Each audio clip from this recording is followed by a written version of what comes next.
Fausto Ortiz está con nosotros a esta hora de la mañana. ¿Cómo le va, economista? Buenos días. ¿Cómo está, Javier? Buenos días. Ex ministro de Finanzas, y a propósito de lo que significa las perspectivas para el año 2012 de la economía ecuatoriana. Se estima que haya un crecimiento del Producto Interno Bruto del 5,35% para el 2012, impulsado por una fuerte inversión pública y una inflación del 5,14% para este año. Esa es la perspectiva que se anuncia, que se establece. ¿Lo ve así usted, economista, o tendremos una situación diferente? Yo creo que ligeramente diferente. Ya, ¿por qué? Cuando se hace la expectativa señalada por usted, es una expectativa que se presenta en octubre cuando el Ministerio de Finanzas presenta el presupuesto a la Asamblea. En ese momento esos eran los indicadores, arriba del 5% de crecimiento e inflación por debajo del 5,5%. El asunto es que los últimos 2 trimestres del año, especialmente el tercer trimestre del año 2011, que ya es una cifra oficial, el crecimiento económico fue 9%. Y por lo tanto, el dato de cierre de año de 2011, en ese momento, cuando presentaron la proforma, andaba bordeando el 6%, pero ahora la gente estima que podría andar entre un 7 y un 8%.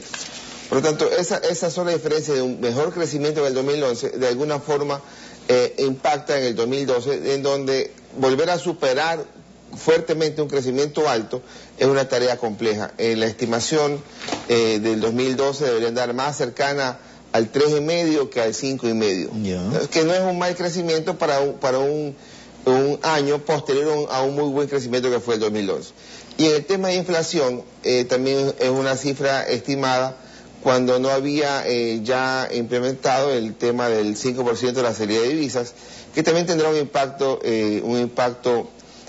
significativo en los precios en el año 2012, y eso podría estarse ubicando quizás también arriba del 5,5 o 6%, que es ligeramente superior al que ya se obtuvo en el año 2011, que llegó a 5,4% de inflación. Ahora, ¿pero esa inflación es muy alta en dolarización? Sí, pero acuérdense que nosotros somos país que importamos, y al estar en dólares también importamos inflación.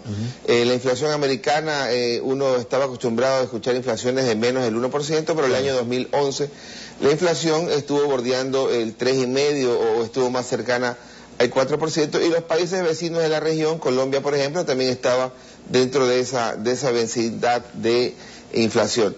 El año 2012 va a arrancar con un impacto en precios de alguna forma, con el tema también salarial que sube 10%, pero con la gran nuevo esquema, yo planteo un nuevo esquema de control de precios basado en la ley antimonopolio. Es decir, el empresario que tendría intención de subir precios podría encontrar una gran barrera en la ley antimonopolio que podría llevarle a sanciones fuertes si es que toma precios de lo que él considera y es diferente de lo que la autoridad considera adecuado. Y le leo justamente sobre eso. En este nuevo año el sector privado va a estar, y mucha atención, sujeto a nuevas reglas como el Código Orgánico de la Producción, que son los incentivos fiscales a empresas, la Ley de Regulación y Control de Poder de Mercado, que es el control de prácticas anticompetitivas, la Ley de Responsabilidad Ambiental y Optimización de los Ingresos del Estado, que son los impuestos ambientales a consumos especiales, a la salida de capitales, etcétera, la Ley de Economía Popular y Solidaria, que es el apoyo y crédito a microempresas, cooperativas, asociaciones, etcétera, y la Ley de Mercado de Valores, que es el financiamiento empresarial. Bajo ese esquema, el sector privado va a funcionar o va a tener que meterse en este 2012. Claro, con la ley que va a mandar, digamos, ¿no? La madre es la ley de control de mercado, la ley de antimonopolio. ¿Por qué? Porque tiene un esquema que la gente percibe que es discrecional para poder sancionar a aquel que esté caminando fuera de una senda trazada. ¿Pero es bueno eso, economista? Es bueno trazar la senda. Ok. Pero el tema es que, imagínese usted una empresa que pudiera vender 100 o 200 millones de dólares por una pequeña sanción, una pequeña infracción que podría ser simplemente una llamada de atención, podría verse afectada por una multa entre 8 y 12% de sus ventas totales. Entonces, creo que por ahí hay un camino que hay que transitar con bastante cuidado en el proceso de vigencia de esta ley que arranca con fuerza en este año 2012. ¿La actividad económica va a seguir dependiendo de una situación no petrolera? Sí, pero en la no petrolera no quiere decir que es una actividad privada. Sino pública. Es una actividad pública. Hay mucha inversión ahí. Es una actividad pública que tiene que ver con la inversión pública, la inversión del gobierno, sobre todo en infraestructura. En el año 2007, la infraestructura, digamos, la inversión, lo que se llama técnicamente la formación bruta de capital fijo, tenía una participación 70% privada y 30% pública. A la fecha actual yo creo que debe andar bordeando un 50-50.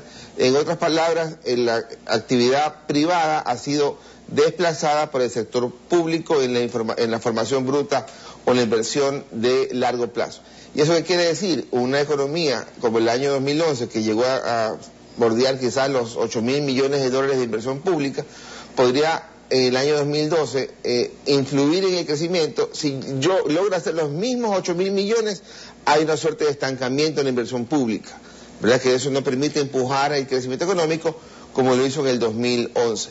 Por lo tanto, estamos con cierta expectativa de que ojalá el precio del petróleo se mantenga en los niveles de $100 para que el gobierno pueda al menos repetir la inversión pública del año pasado para que la economía no retroceda. Es decir, la inversión pública está complementada con, de alguna u otra forma, con la demanda externa, entiéndase ello por petróleo y productos tradicionales que se exportan. Más que demanda externa, tiene que ver con que no haya crisis internacional. En el caso del petróleo. En el caso del petróleo, una crisis internacional va a hacer que el petróleo baje como lo ha bajado en los últimos 60 años. Pero la crisis financiera internacional también puede preocupar, ¿o no?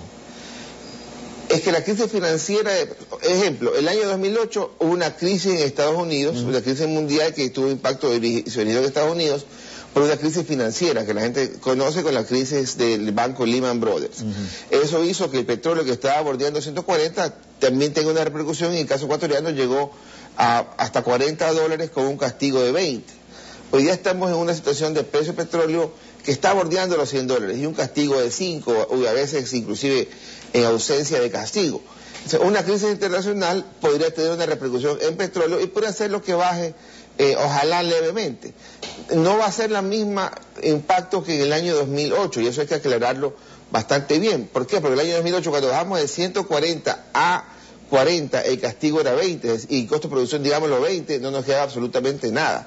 Hoy día, si llegara a bajar drásticamente a niveles de 50, el castigo será 5 otra vez, y costo de producción 25, y nos quedan por ahí otros $20. Es decir, hay diferencia del año 2008. Pero una crisis internacional definitivamente nos podría impactar. Ojalá que esta se mantenga alejada y que la economía ecuatoriana al menos pueda sostener la inversión pública del año anterior, que significa cero crecimiento de inversión pública. Pero se mantiene con un crecimiento del 9%.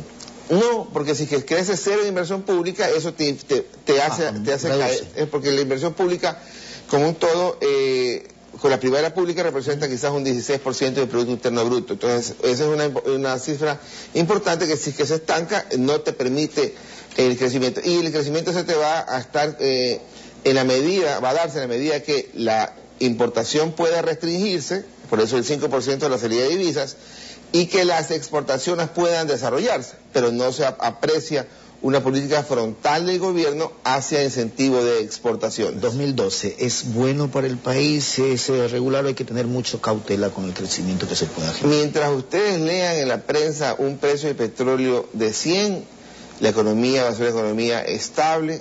No esperen un gran crecimiento. Yo le diría a las personas, como el año 2011, de un nivel del 9%, repetir niveles altos es complejo, y ustedes ven la economía ecuatoriana, ha sido 8, 2, 3, 0, 3 o 9, digamos, ¿no? Entonces ha sido bastante inestable, y ahora estamos en esa parte de un poco, otra vez la caída. Para el año 2013 ojalá podamos volver a repetir niveles altos, pero es un nivel estable con un precio de petróleo al 100, es un nivel estable, bastante bien. El gobierno encontrará la posibilidad de ir, en vez de ir a buscar 4.300 millones de dólares, que es el hueco fiscal, ir a buscar solamente 2.000 millones, porque los primeros 1.000 millones los recoge por petróleo más alto, y los otros 1.000 millones los recoge por la reforma tributaria que el gobierno publicó en el registro oficial el 24 de noviembre del año pasado. Economista, quiero agradecerle por haber estado con nosotros esta mañana. Buen día. Mucho gusto.